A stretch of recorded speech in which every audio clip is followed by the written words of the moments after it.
বন্ধুরা, শ্রী শ্রী কেশবজি গৌড়িয়া মঠে নবদ্বীপ পরিক্রমার আজ তৃতীয় দিন। তাই ভোরবেলা উঠে স্নান সেরে আমরা চলে এসেছি গোবিন্দের দর্শনে। আরতি শেষ হওয়ার পর ঠাকুরকে নিয়ে যাওয়া হচ্ছে পরিক্রমার উদ্দেশ্যে।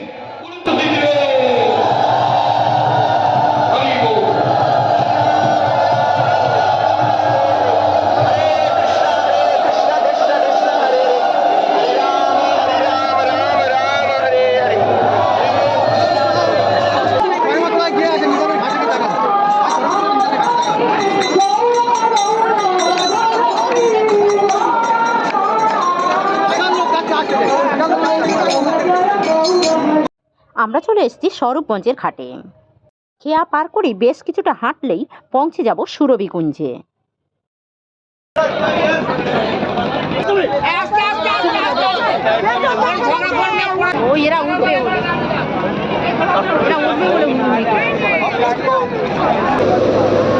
এখানে জলের কালার দু রকম, একটা ঘোলাটে এবং একটা পরিষ্কার সাদা।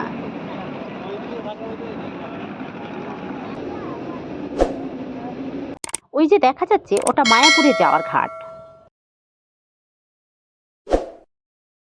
আমরা পৌঁছে গেছি সুরভিকুঞ্জে। এখানে পাঠ ও নাম সংকীর্তন হচ্ছে।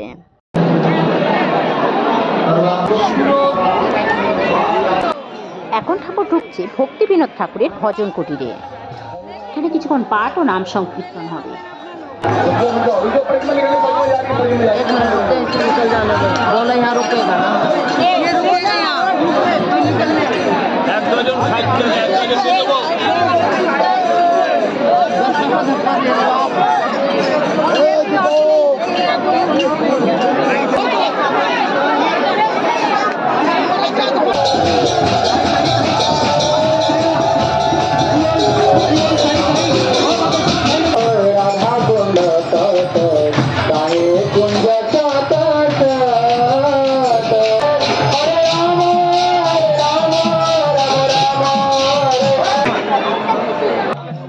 খিচুড়ি খাওয়ানো হবে, তাই খিচুড়ির গাড়ি চলে এসছে। আমরা চলে এসেছি সেই বিখ্যাত আমবাগানে, যেখানে প্রতি বছর খিচুড়ি খাওয়ানো হয়। প্রতিদিন ভোর 5টায় ঠাকুর পরিক্রমায় বেরোয়, আর সঙ্গে ভক্তেরা। যেদিন যেদিন পরিক্রমাটা অনেক দূরের হয়, সেদিন মাঝখানে খিচুড়ি খাওয়ানো হয়।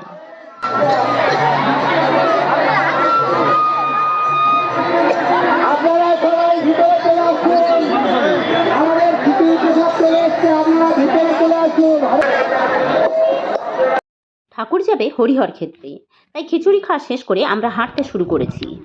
অবশ্য আমরা মেন রোড দিয়ে হাঁটছি না, আমরা মাঠ ভেঙে হাঁটতে শুরু করেছি। এখানে জমির পর জমিতে ভুট্টা আর গাঁদা ফুলের চাষ হয়ে আছে, আর তার প্রাকৃতিক সৌন্দর্য উপভোগ করতে করতে আমরা হেঁটে চলেছি। আরে কি ভালো হয়ে আছে। গোবিন্দরে সঙ্গে করি নিও শেষের বেলা, কেউ ডাকে না কাছে আমার, সবাই করে অবহেলা রে, করে অবহেলা। হাসিতে না পারি হরি, কাঁদিতে না পারি গো, বাঁচিতে না পারি হরি, থাকিতে না পারি গো।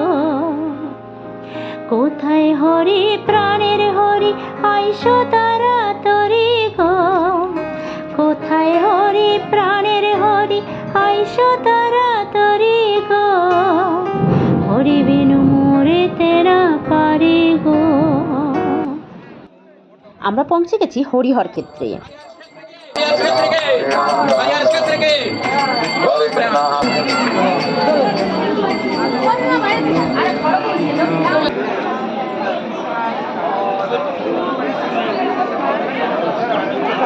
গোদ্রুমেরা মাঠে গোদ্রুমেরা মাঠে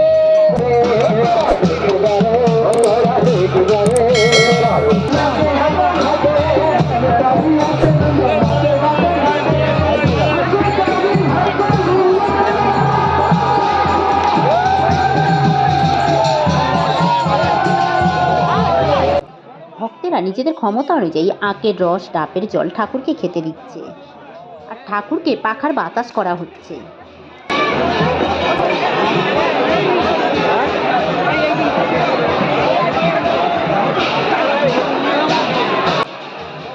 জল ফ্রিতে দান করা হচ্ছে। এখানে খাবারের আর কাপড় জামার প্রচুর দোকানপাট বসেছে। হরিহর ক্ষেত্র থেকে বেরিয়ে আমরা নৃসিংহপল্লীর উদ্দেশ্যে হাঁটতে শুরু করেছি।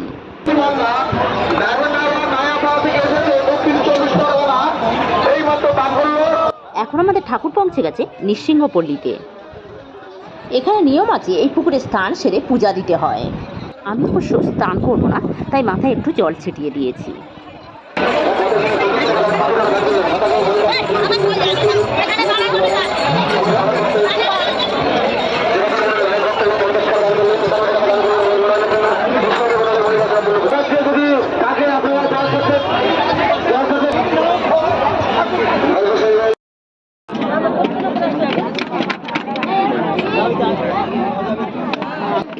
বন্ধুরা, পরিক্রমা থেকে ফিরে এসে বসে পড়েছি খাবার আসরে।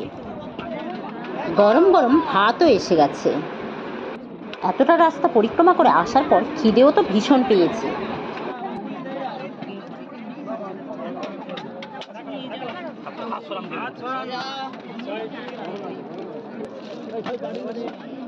প্রথমে দিয়ে গেল শুক্তো।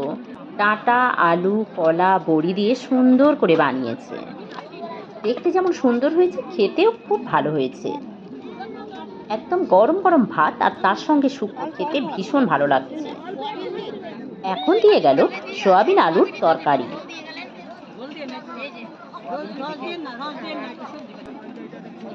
তরকারিগুলো খুব সুন্দর করে বানিয়েছে, আর এরা এখানে গরম গরম পরিবেশন করছে, তাই খেতে আরও ভালো লাগছে।